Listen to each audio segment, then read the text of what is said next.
Sir এখনো কত দূর যেতে হবে? মামনি, আমি কি করে বলবো? যা শুনবো অভিজিৎকে শোনো। স্যার এখনো অনেক দূর যেতে হবে।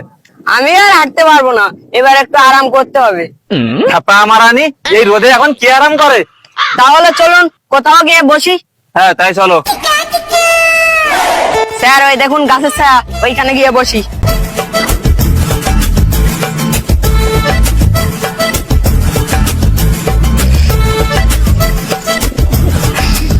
আহ, গাড় ফাটা শান্তি।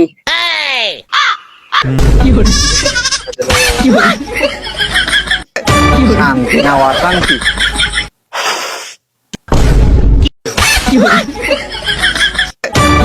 স্যার কি একটা গন্ধ আসছে না? হ্যাঁ ঠিক তো।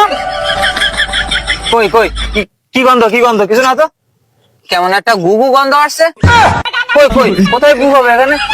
না স্যার, এটা কাঁচা গুয়ের গন্ধ। কই, আমি গন্ধই পাইছি না, কোথায় গু? এই গন্ধে থাকতে পারবো না স্যার। এখানে কোথাও গু আছে। পাঁচশোটা গুলো, তোমরা এখানে গু খুঁজতে এসছো না কিডন্যাপার খুঁজতে এসছো? স্যার কিডন্যাপারকে তো খুঁজবো, কিন্তু গুটাকে আগে খুঁজে বের করার দরকার। আমাদের মধ্যে কেউ গুতে পা দেয় নাই তো?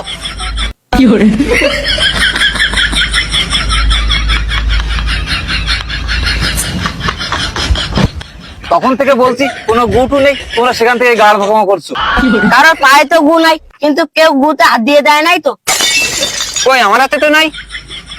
আমারও তো নাই। আমার হাতেও তো নাই। এই নাই নাই নাই, এই দেখো নাই। স্যার ডান হাতটা দেখান। স্যার এই একটা। কই কই, কিছুই নাই কিছুই নাই। এই বাড়া, কোত্থেকে গু লাগলো? আমি তো জানিই না। স্যার সব জায়গায়, কিন্তু আমাদের সাথে গাড় পাকা মাছ ছিল। এই হাতে কিছু খাওয়া যাবে না। কি গন্ধ। হাতে গু লেগেছে, এর মানে কিছু বুঝতে পারলে দয়া।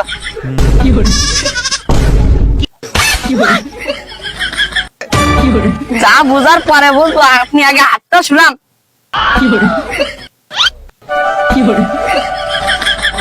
কি গন্ধ। স্যার আপনি কাদায় হাত দিয়ে এলে হতো, কিন্তু আপনি গুতে হাত দিয়ে দিয়েছেন। ঠিক আছে, লেগে গিয়েছে তখন তো কিছু করার নাই। চলো বাইরে কোথাও ওকে ধুয়ে নেই গা। আর ছাড়তে চাইলে ছাড়তে পারো।